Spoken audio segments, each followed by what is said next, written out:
Chapter 6, Emma Hale and the Golden Plates, 1827. As noted in the previous chapter, the Smiths, along with other members of the treasure-seeking party, were lodging at Isaac Hale's property. It was not his primary home, but an old log house from which Hale had moved several years prior, a dwelling already marked by absence, a structure abandoned for better prospects. It was here, in this space between past and present, that Joseph Smith met Emma Hale, Isaac's daughter, a year older than Joseph and a world apart in upbringing. Emma, born in 1804 to Isaac and Elizabeth Hale in Harmony, Pennsylvania, received a formal education and learned how to maintain a home and garden, rendering her largely self-sufficient. For the period, she was considered an ideal, perfect wife, the kind of woman who could anchor a household through hard times, who possessed both grace and competence. She was, in every measurable way, above Joseph Smith's station. Reports suggest that Emma initially had little interest in Joseph, but he pursued her persistently. One can imagine the young treasure digger, still limping from his childhood surgery, his pockets empty and his reputation dubious, pressing his case to a woman whose father already saw through him. Eventually, she consented to a courtship conducted discreetly, as her father disapproved of Joseph. A point emphasized in Isaac Hale's prior statements with the kind of vehemence reserved for men one considers dangerous to one's daughter. Based on my research, it is plausible that Joseph's religious claims played a role in Emma's eventual decision to court him. Emma came from a religious background. Her uncle Nathaniel Lewis was a Methodist leader, and she likely attended his sermons. Both Emma and her brother David participated in the Methodist Episcopal class, a biblical study group outside of regular Sunday services, which included hymn singing. Emma would later play a significant role in the LDS Church as a contributor to hymnals, her voice, in a sense, becoming part of the church's sacred soundscape before she ever understood what that church would become. One reason I believe religion influenced Emma's willingness to court Joseph is that LDS sources, corroborated by outside accounts, provide a fuller picture of Joseph's early years, including Emma's belief in receiving heavenly gifts.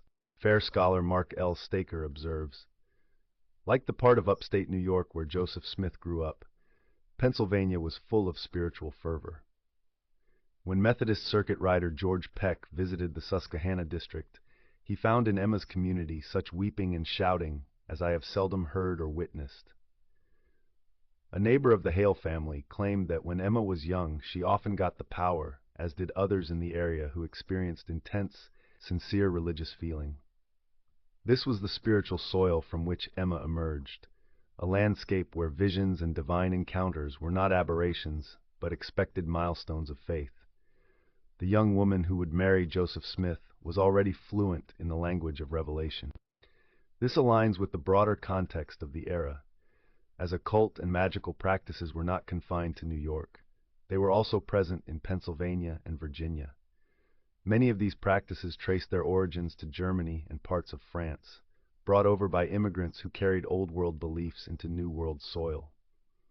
The boundaries between religion and magic, between prayer and ritual, were far more porous than modern believers care to admit.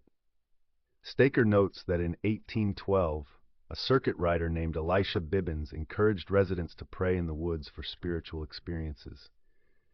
Emma reportedly followed this advice, and during one of these prayers, her father happened upon her while hunting.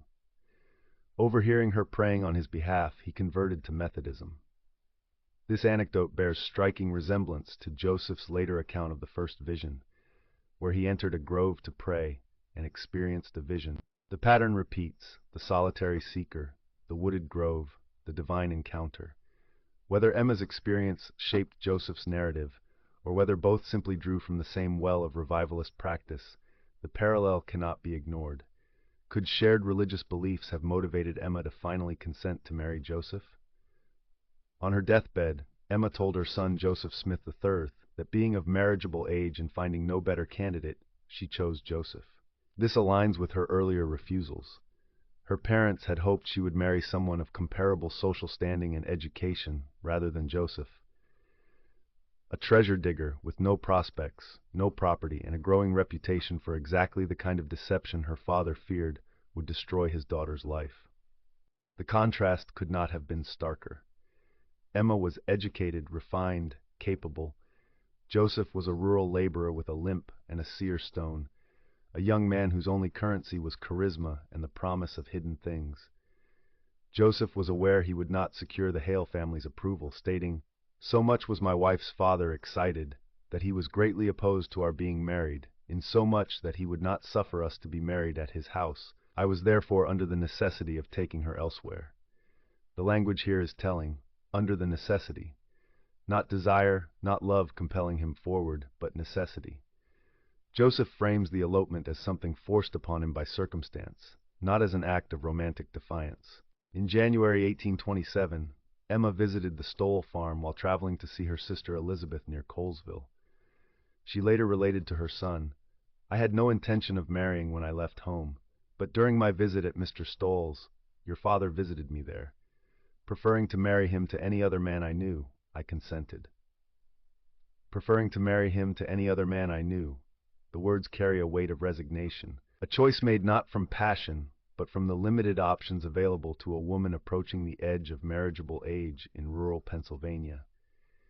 It is a statement that haunts the margins of Joseph Smith's story, a quiet admission that the foundation of his domestic life was built not on certainty, but on compromise. Joseph and Emma were married by Squire Zachariah Tarble, who lived just outside South Bainbridge on January 18, 1827. This followed Joseph's visit to the Stoll farm, where Stoll himself vouched for Smith, an endorsement that likely carried weight with Emma, if not with her family. Stoll, after all, still believed in Joseph's powers, still trusted that the young man's visions were real. Joseph later recounted the circumstances of their elopement. "Owing to my continuing to assert that I had seen a vision," he explained, "persecution still followed me, and my wife's father's family were very much opposed to our being married. I was, therefore, under the necessity of taking her elsewhere. So we went and were married at the house of Squire Tarbill in South Bainbridge, Shenango County, New York. Immediately after my marriage, I left Mr. Stoll's and went to my father's and farmed with him that season."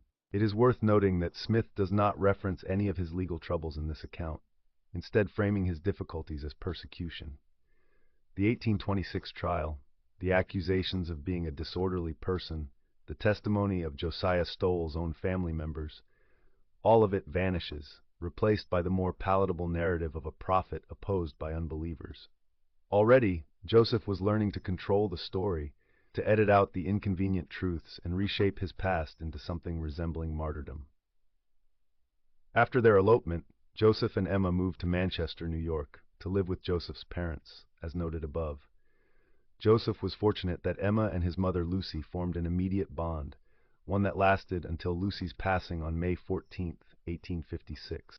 Lucy wrote of Emma in her book, "Although her strength was exhausted, still her spirits were the same, which, in fact, was always the case with her, even under the most trying circumstances.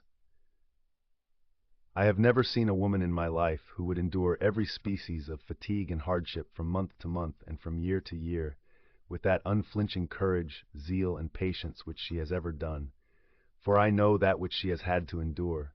She has been tossed upon the ocean of uncertainty, she has breasted the storms of persecution, and buffeted the rage of men and devils which would have borne down almost any other woman." This is no small praise.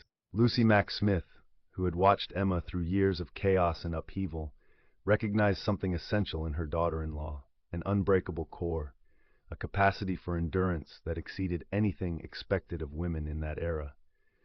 Emma would need every ounce of that strength in the years to come. Settled in Manchester, Palmyra, and passing by the hill Joseph claimed contained the plates and other sacred items, he stated that the angel Moroni chastised him for not being engaged enough in the work of the Lord, warning that the next scheduled date would be his last opportunity to obtain the golden plates. The celestial deadline approached, the final chance looming like a theatrical curtain preparing to fall. Lucy also recalled in the preliminary manuscript, now held at the LDS Church History Library, that Joseph told Smith Sr., "Father, it was the angel of the Lord. I have been negligent. The time has now come when the record should be brought forth and that I must be up and doing. that I must set myself about the things which God has commanded me to do. But, Father, give yourself no uneasiness as to this reprimand, for I know what course I am to pursue, and all will be well." Joseph's confidence rings through these words, not the hesitance of a young man uncertain of his path, but the assurance of someone who has already decided what story he will tell and how it will end. Recall that earlier Joseph claimed there would be a right person to recover the items. He initially thought it was Lawrence, yet he still failed to obtain the plates in 1825. Later, he asserted that Emma would accompany him to recover them. The right person kept changing, the divine plan constantly revised to accommodate Joseph's evolving circumstances. Joseph had previously promised Justice Neely in South Bainbridge that he would cease treasure digging, and he had been denied permission to marry Emma by her parents due to his claims and seer stone activities. Yet he never truly abandoned these pursuits. The promise to reform was just another story, another performance to satisfy the audience of the moment. The broken promise. Once settled in the Smith family home, Emma wrote to her parents requesting her possessions, which they allowed. A close family friend of the Smiths, Peter Ingersoll, accompanied Joseph and Emma to Harmony to retrieve her belongings. During this trip, Ingersoll recalled that Isaac Hale lost his temper with Joseph, a confrontation that laid bare the father's worst fears and the son-in-law's convenient repentance. When we arrived at Mr. Hale's in Harmony, PA, from which place Joseph had taken his wife, a scene presented itself truly affecting. His father-in-law, Mr. Hale, addressed Joseph in a flood of tears. "You have stolen my daughter and married her. I had much rather have followed her to her grave. You spend your time in digging for money, pretended to see in a stone, and thus try to deceive people." Joseph wept and acknowledged he could not see in a stone now, nor never could, and that his former pretensions in that respect were all false. He then promised to give up his old habits of digging for money and looking into stones. The scene is almost theatrical in its drama. The weeping father, the confessing son-in-law, tears flowing on both sides. Joseph's admission could not be clearer. He could not see in a stone now, nor never could. His former pretensions in that respect were all false. This is not an ambiguous statement. This is not a matter of interpretation. Joseph Smith, in front of witnesses, confessed to fraud, and yet within months he would claim to have retrieved golden plates using those very same practices he now swore were deceptions. In an interview on March 20th, 1834, Isaac Hale stated, "After they had arrived at Palmyra, NY, Emma wrote to me inquiring whether she could take her property, consisting of clothing, furniture, cows, etc. I replied that her property was safe and at her disposal. In a short time they returned, bringing with them a Peter Ingersoll, and subsequently came to the conclusion that they would move out and reside upon a place near my residence." Joseph had assured Hale that he would abandon his claims as a seer. According to Hale, Smith stated to me that he had given up what he called glass looking, and that he expected to work hard for a living, and was willing to do so. He also made arrangements with my son Alva Hale to go to Palmyra and move his Smith's furniture, etc. to this place. The promise was explicit. The terms were clear. Joseph would give up his seer stone, his treasure digging, his claims to supernatural sight. He would work with his hands like an honest man. Isaac Hale, desperate to believe his daughter had not thrown her life away on a charlatan, accepted these terms. Joseph returned home to Palmyra, but did not visit the Hale residence again until after retrieving what he claimed were the golden plates. On the return trip, Smith told Ingersoll he intended to keep the promise which he had made to his father-in-law, but said he, "It will be hard for me, for they will all oppose, as they want me to look in the stone for them to dig money."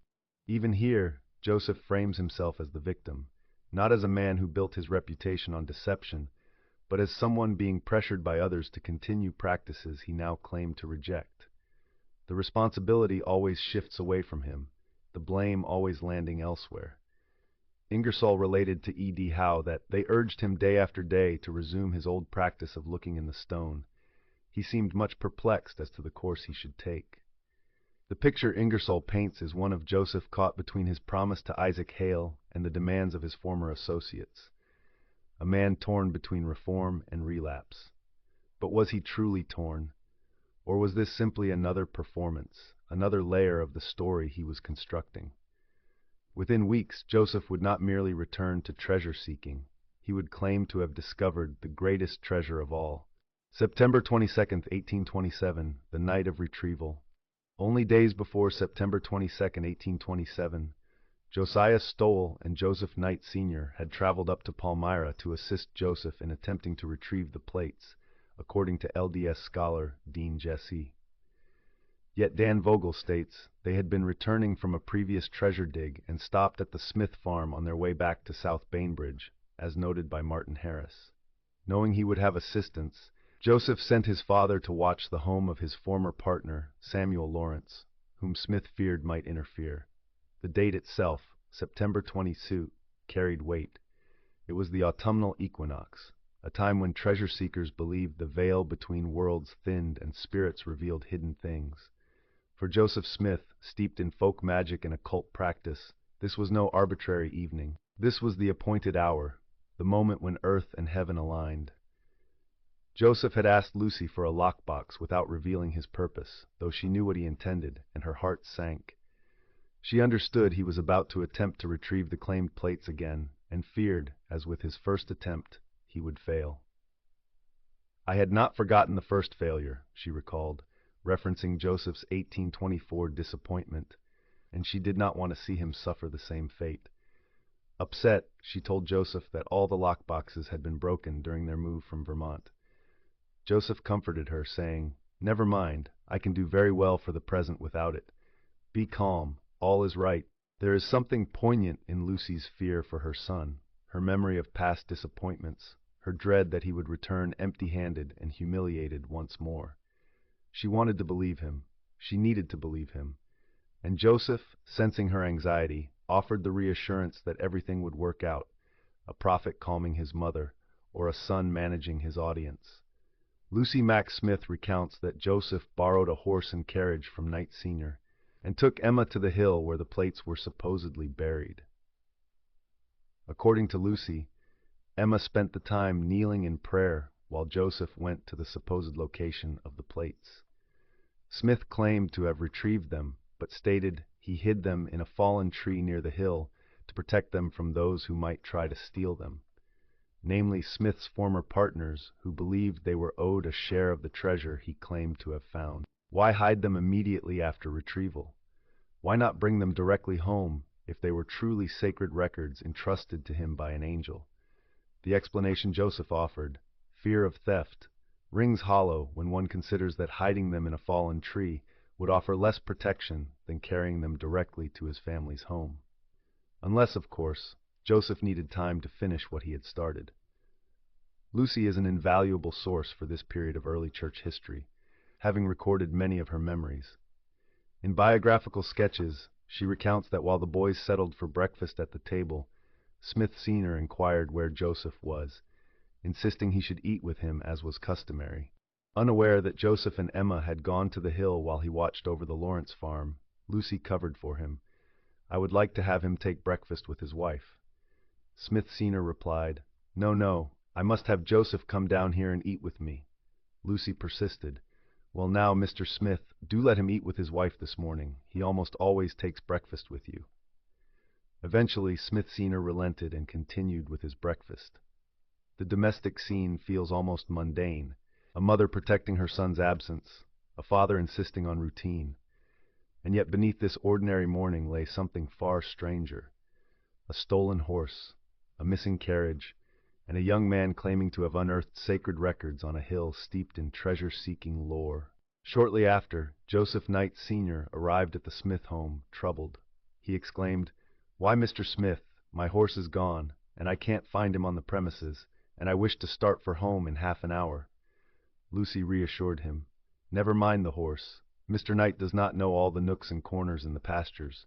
I will call William. He will bring the horses immediately." Lucy knew Joseph and Emma had taken Knight Sr.'s horse and carriage, but chose not to inform him, instead stalling him with William to locate the horse. This was theft, plain and simple.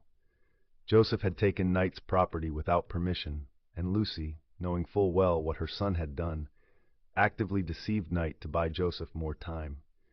The Smith family was complicit in the deception, each member playing their assigned role in the unfolding drama. Lucy further relates that once Knight Sr. was convinced William would retrieve the horse, he discovered his carriage was also missing and suspected theft, which was correct, as Joseph Jr. had indeed taken both without consent. Lucy persuaded Knight Sr. to wait for William to bring both horse and carriage, and to wait in the field with Smith Sr. Knight followed her instructions, and both men were shocked to see Emma and Joseph returning down the road in Knight's carriage drawn by his horse.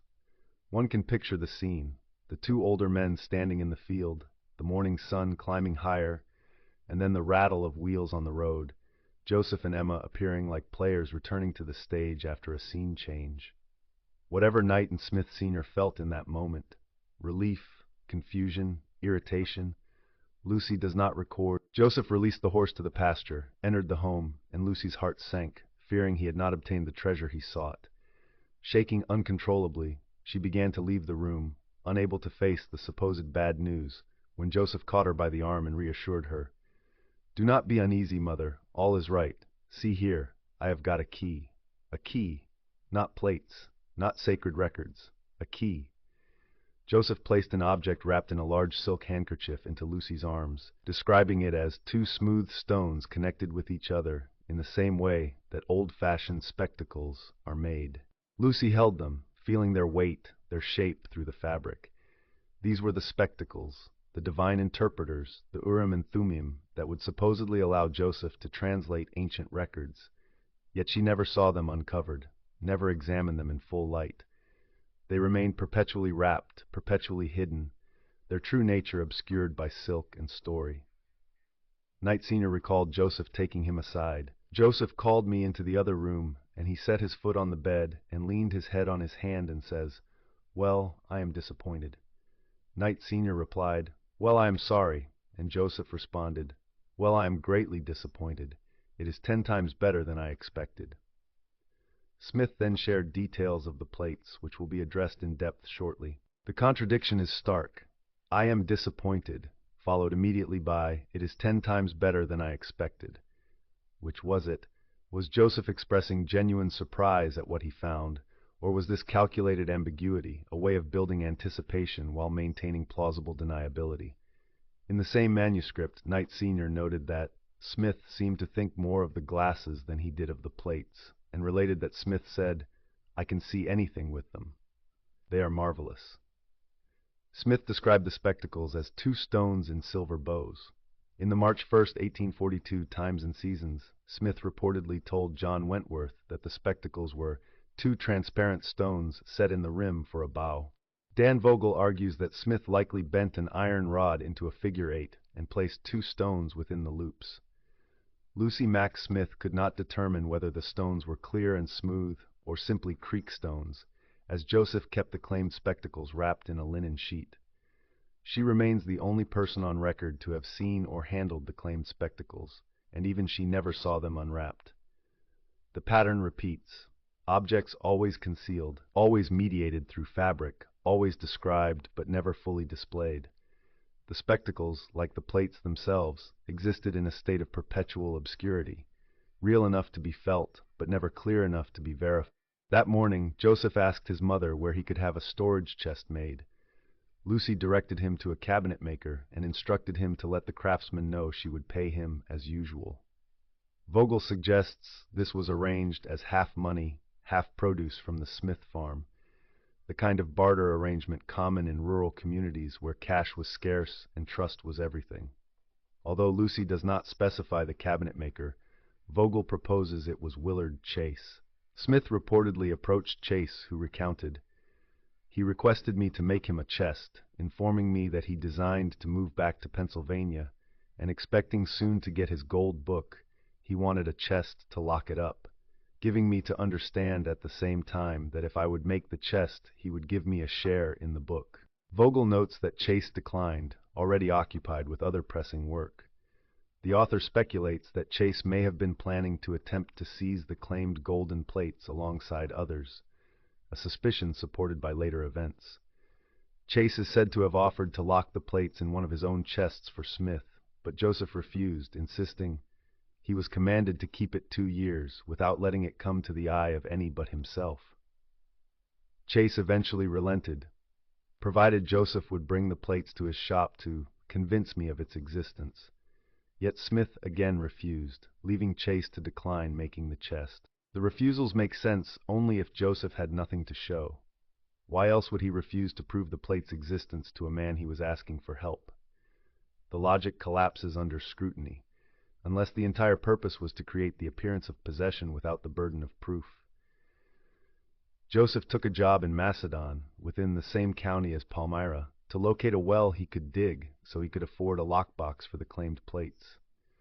While he was away, his father continued watching Lawrence's home and discovered that 10-12 men, including Willard Chase, had gathered and hired a seer to reveal the plate's location. Upon hearing of this, Emma went to Macedon to warn Joseph. He was unconcerned, claiming after consulting his own seer stone that the plates were safe, before quickly returning to Palmyra. Joseph's confidence is telling. He wasn't worried about thieves finding the plates because he knew there was nothing yet to find. The plates, if they existed at all, were still being constructed, still taking shape in Joseph's workshop rather than lying buried in some ancient tomb. It is likely that Willard Chase informed the other former treasure-digging members that Smith claimed to possess the golden plates. They waited for him to leave Palmyra to gain access to a lockbox or chest. According to Martin Harris, the money diggers claimed that they had as much right to the plates as Joseph had, as they were in company together. They claimed that Joseph had been a traitor and had appropriated to himself that which belonged to them. David Whitmer later recounted, "I had conversations with several young men who said that Joseph Smith had certainly golden plates, and that before he attained them, he had promised to share with them, but had not done so, and they were very much incensed with him." These were not enemies of Joseph Smith inventing accusations out of malice. These were his former partners, men who had worked alongside him, who had believed in his visions and expected their share of the rewards.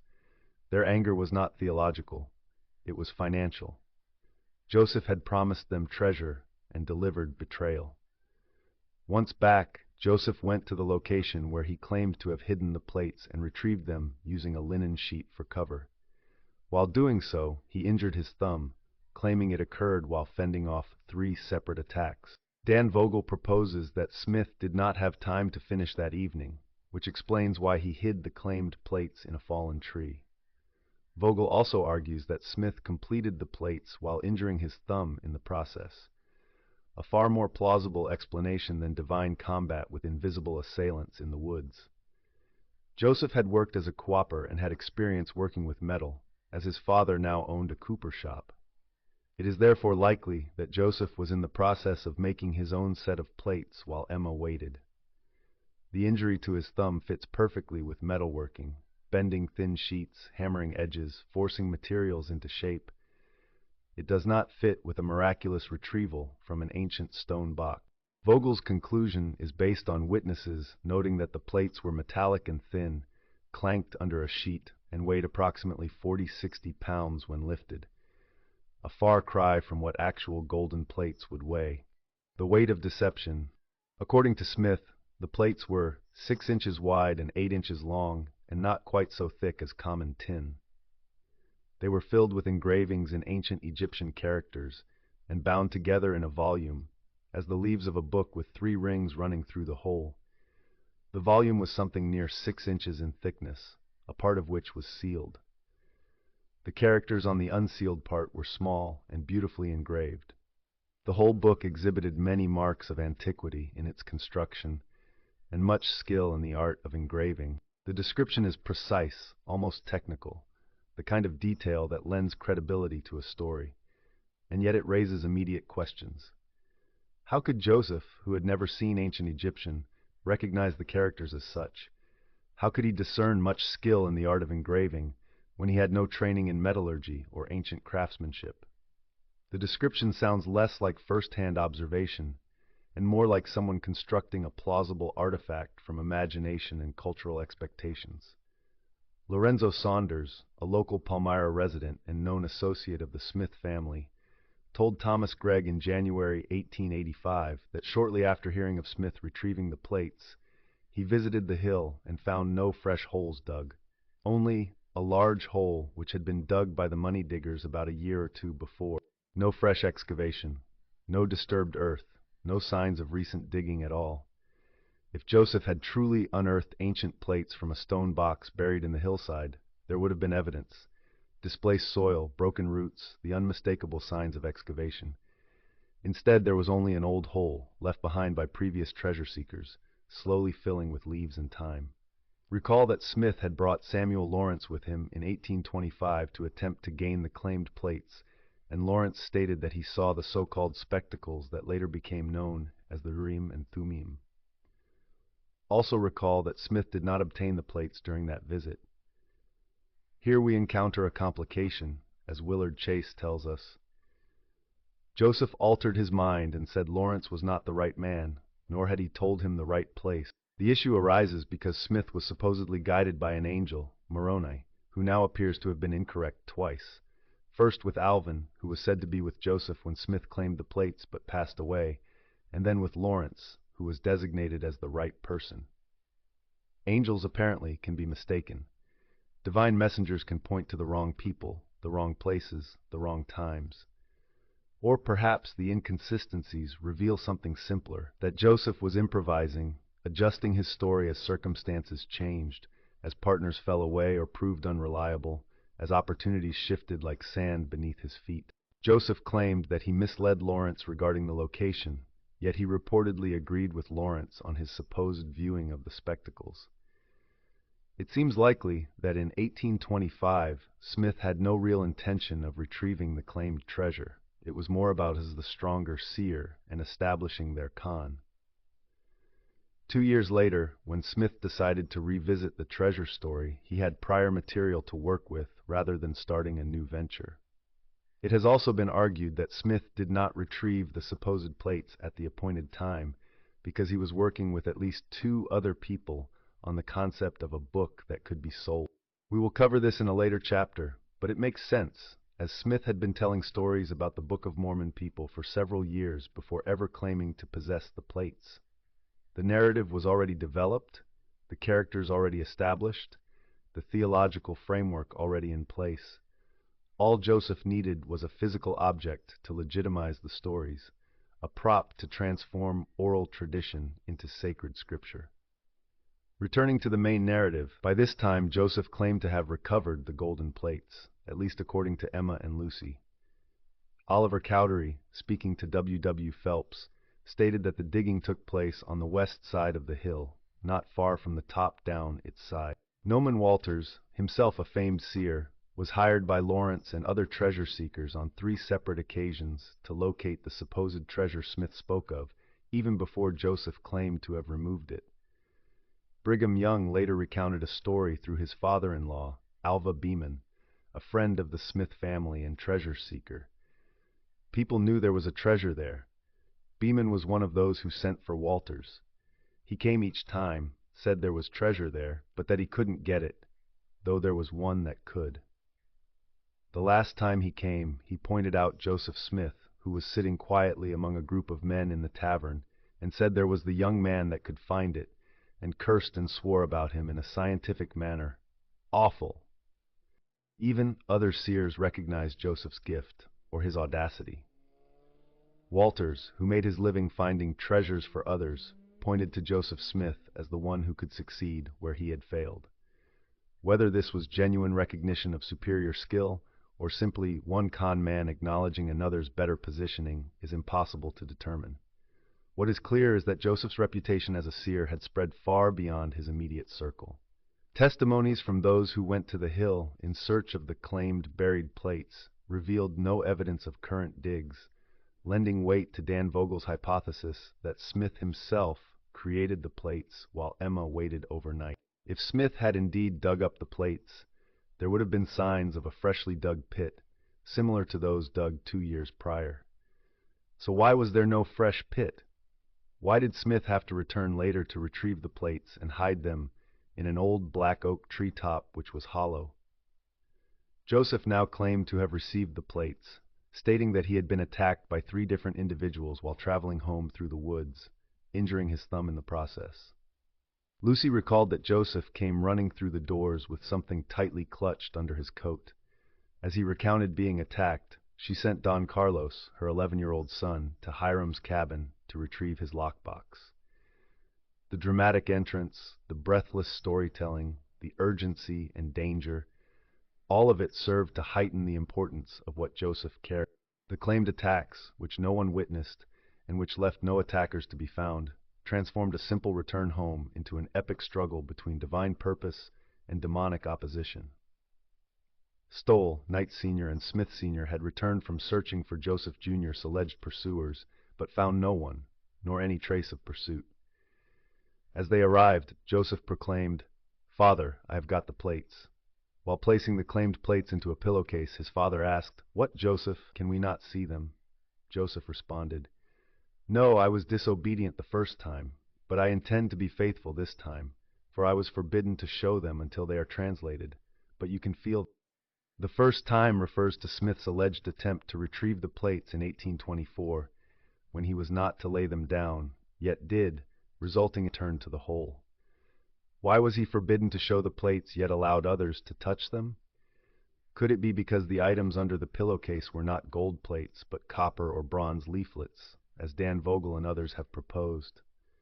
The logic of this restriction is worth examining. If the plates were truly ancient records of immense spiritual importance, why could they be handled through cloth, but not viewed directly? What divine purpose was served by this perpetual concealment? The restriction makes far more sense if the plates were not what Joseph claimed, if they were thin sheets of common metal that would fail to convince upon close inspection, but could pass for something extraordinary when obscured by fabric and protected by religious prohibition. William Smith, Joseph's brother, told J.W. Peterson that he had hefted the plates as they lay on the table, wrapped in an old frock or jacket in which Joseph had brought them home, that he had thumbed them through the cloth and ascertained that they were thin sheets of some kind of metal.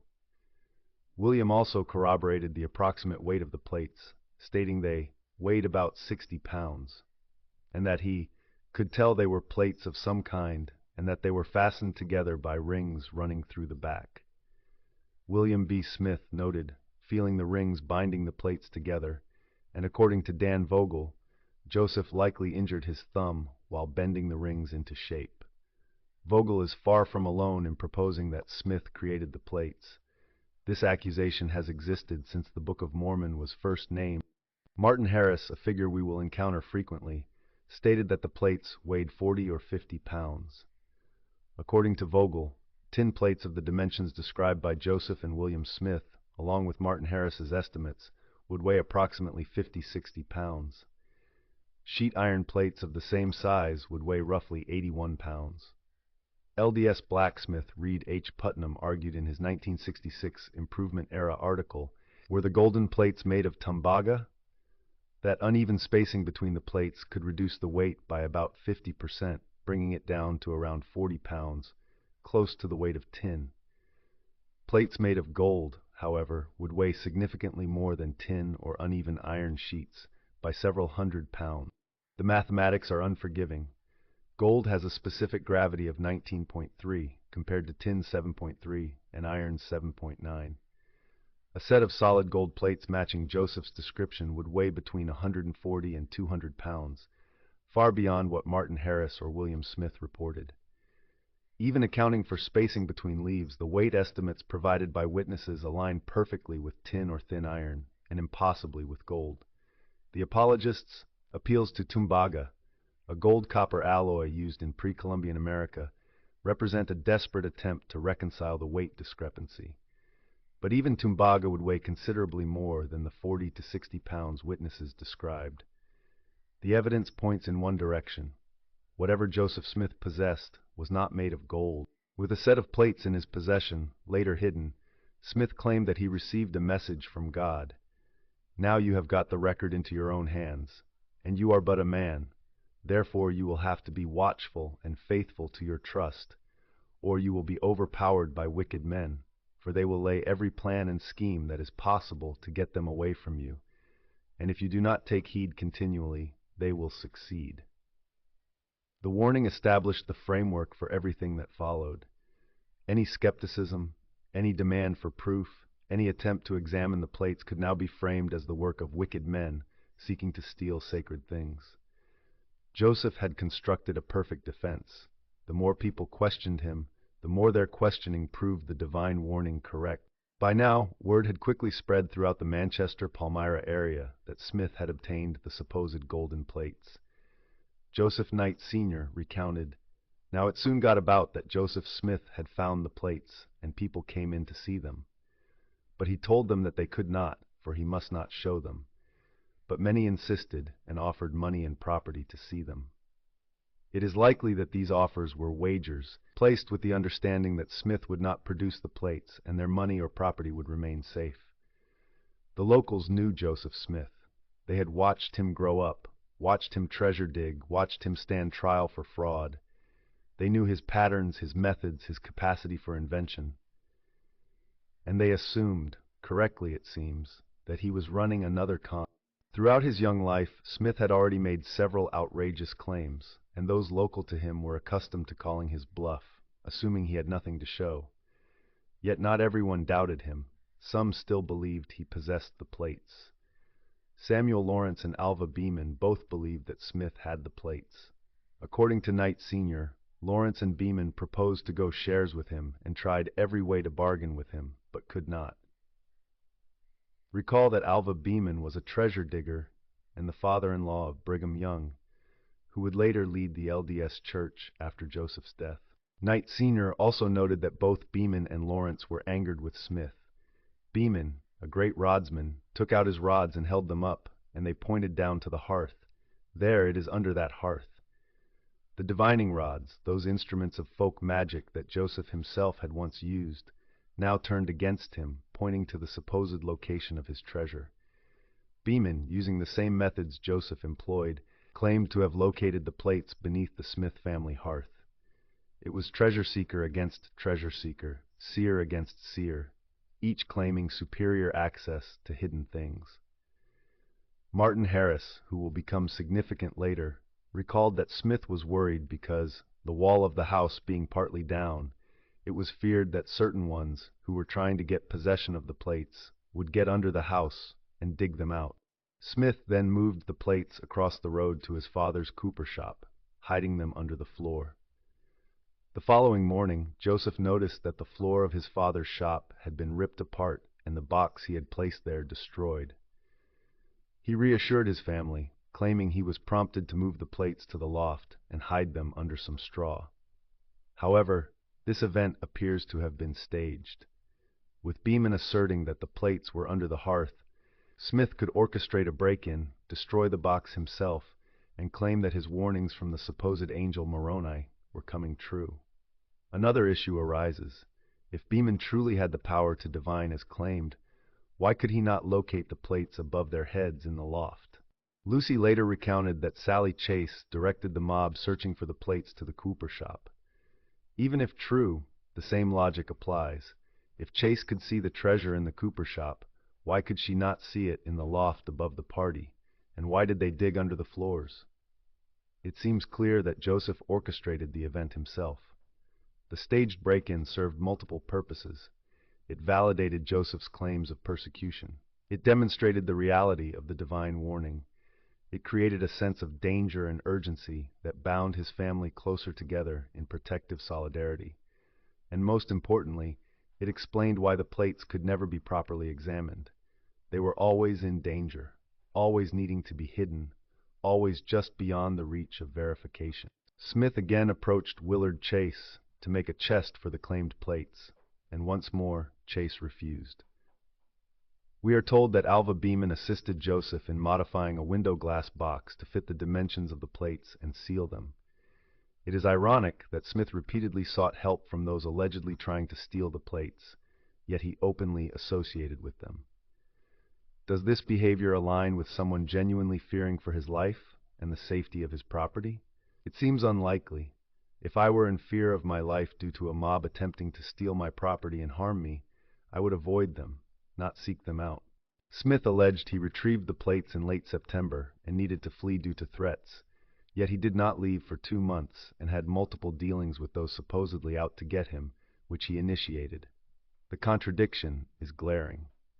Joseph's behavior reveals not a man fleeing persecution, but a man managing multiple relationships, negotiating with former partners, stage managing drama to serve his larger narrative. He was not running from his enemies. He was keeping them close enough to use them. I do not intend to dwell further on the claimed discovery of the plates. It is sufficient to establish that there were no signs of digging at what is now known as Hill Cumorah. It is reasonable to assert that Smith angered his former treasure-digging partners, who believed they were owed a share and wanted what they considered their rightful portion. It is also fair to conclude, based on available evidence, that Joseph likely constructed the plates himself, as Dan Vogel proposed. But perhaps the most damning testimony comes not from hostile neighbors or skeptical outsiders, but from within Joseph's own family. Jesse Smith, Joseph Smith Jr.'s paternal uncle, stood as a vocal critic of his nephew's religious claims and supposed divine visions. His skepticism is vividly documented in a series of letters from the late 1820s, where he expressed deep frustration and disbelief at what he viewed as deception and exploitation orchestrated by Joseph. Here are some pivotal examples. On June 17, 1829, Jesse wrote a scathing letter to his nephew, Hiram Smith, brimming with anger and disbelief regarding Joseph's claims. In this correspondence, he accused Joseph of engaging in deceitful practices, referencing making lead books and implying that Hiram was shielded by your ignorance. Jesse's response starkly illustrates his conviction that his nephew's activities were rooted in trickery rather than genuine divine revelation. Making lead books. The phrase cuts through centuries of apologetics with brutal clarity. Jesse Smith, who knew Joseph from childhood, who watched the family's struggles and schemes, who understood the context of their treasure-seeking operations, accused his nephew not of mistaken enthusiasm or youthful exuberance, but of deliberate fraud. He named the crime. Joseph was manufacturing books, crafting physical objects to legitimize invented stories. Jesse's admonition to Hiram was pointed. You have forsaken the religion and the principles which our parents took such care to instill into our minds. This was not theological disagreement. This was familial betrayal. Jesse saw his nephews abandoning everything their parents had taught them, honesty, integrity, genuine faith, in favor of a lucrative deception. And he said so, in writing, while Joseph was still alive and could have responded to the accusation. He never did. In a broader context, Jesse Smith is recorded as having viewed Joseph's activities with profound suspicion, dismissing the Book of Mormon as a fraudulent creation. He warned family members against associating with Joseph's ventures and emerged as one of the earliest vocal critics within the extended Smith family. While the specifics of every letter from Jesse may not always be documented, family accounts from that era depict him as a steadfast opponent who consistently regarded Joseph's prophetic claims as unfounded. He not only refrained from joining the church, but actively sought to dissuade others within the family and community from doing so. Jesse Smith's stance reflects a significant early skepticism from within Joseph's extended family, highlighting the diverse reactions to the burgeoning religious movement. His criticisms reveal a familial rift over Joseph's claims, casting doubt on the supposed universal acceptance of his prophetic mission. So how do we know about these accounts? Thanks to Dan Vogel's Early Mormon Documents, Volume 1. This compilation offers a glaring insight into Jesse Smith's perspective, revealing yet another family member who clearly did not buy into Joseph's claims. Vogel writes that before translation efforts resumed in earnest in April 1829, Jesse's letter to Hiram mentions Asahel Smith's reception of Hiram's earlier letter. It outlines the aged patriarch's response and a subsequent letter wherein Hiram notes Jesse's conviction that Joseph Sr., his family, was carrying on a work of deception. This statement implies that while Asahel Smith may have supported his family on a personal level, he likely remained unconvinced by Joseph Smith Jr.'s claims or the religious narrative surrounding the Book of Mormon. The fact that Asahel received Hiram's letter without fully endorsing the faith is significant, especially in light of Jesse Smith's strong skepticism. Does this suggest that Asahel harbored reservations about the authenticity of Joseph's religious claims, particularly given Jesse's warning about a work of deception? Family lore often paints Asahel as supportive, yet his response appears more ambivalent, if not skeptical.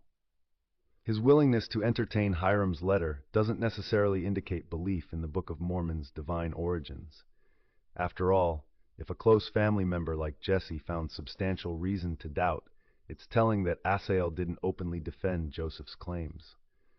This perspective aligns with the idea that Asahel valued rationality and prudence, making him cautious about fully embracing the unprecedented religious assertions being made by his grandson. The assertion that Asahel supported Joseph stems mainly from accounts by Lucy Mack Smith and George A. Smith. George A. Smith, Asahel's grandson, claims that Asahel read most of the Book of Mormon and found it compelling enough to believe in its message. However, this account lacks direct corroboration from Asahel or contemporary records from his lifetime. George A. Smith's remarks seem to reflect more of a family narrative constructed after Asahel's death than a documented endorsement from Asahel himself. Since Asahel passed away in 1830, shortly after the Book of Mormon was published, it's uncertain whether he had access to a complete copy or could have read enough to form a firm belief. Historians like Dan Vogel suggest that George A. Smith's assertion may stem from family lore rather than Asahel's documented beliefs, especially given the lack of contemporary support and Jesse Smith's expressed skepticism. Let's also address a glaring inconsistency regarding George A. Smith's account. John Smith and his wife did not join the church until 1832. Several years after both Joseph Sr. and Jr. reached out to family about the Book of Mormon, facing rejections from Jesse, at least in the historical record. Why did it take 3 years for John and Clarissa to join the church? One explanation posits that John and Clarissa were living in St. Lawrence County, New York, quite far from where Joseph was organizing the church in Palmyra, Fayette, and Colesville. Reliable communication was slower and more challenging during that era, likely affecting how quickly they could learn about the church's developments. However, this explanation falters since Jesse and Asahel Smith received letters from Joseph in 1828 to 29. Distance cannot explain a 3-year delay when others received correspondence within months. If Joseph could reach Jesse and Asahel with his claims, he could reach John and Clarissa. The delay suggests something else: hesitation, doubt, or perhaps waiting to see whether Joseph's movement would survive or collapse under the weight of its own contradictions. Another possibility is that the Smith family, like many, had members with varied beliefs about Joseph's religious experiences. Some, like Jesse Smith, openly criticized Joseph's claims.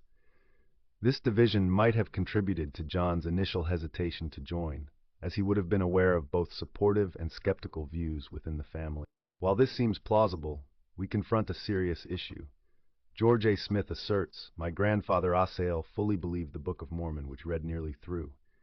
If Asahel expressed such conviction, why did his own children delay joining the church?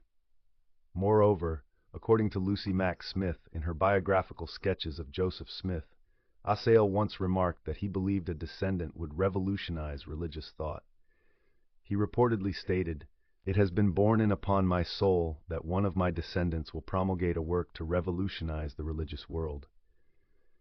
This statement implies Asahel foresaw a significant religious impact from his family, potentially foreshadowing Joseph's supposed prophetic calling. Again, this raises the question: if Asahel made such prophetic statements, why didn't more family members join the church sooner, especially John Smith? Why didn't those who did join fully back the assertions of George A. Smith and Lucy Mack Smith?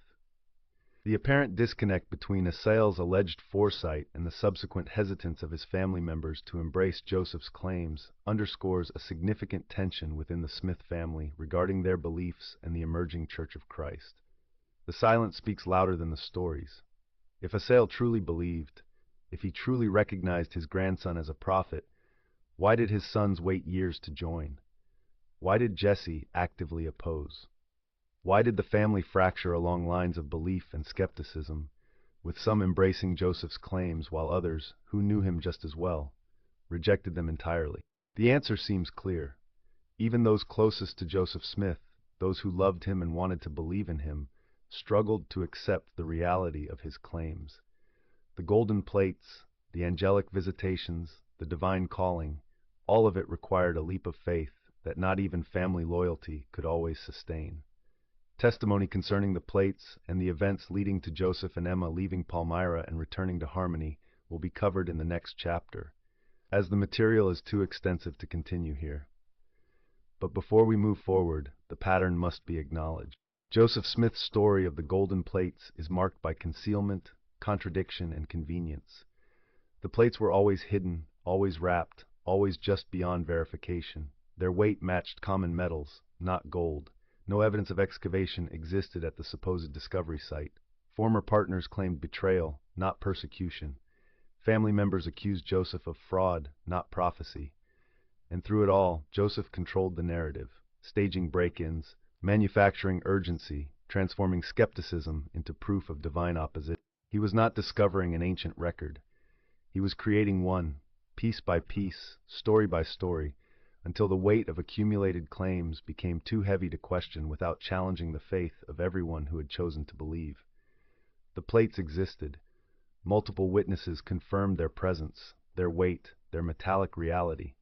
But what they were, and who made them, remains the question Joseph Smith spent the rest of his life ensuring would never be definitively answered.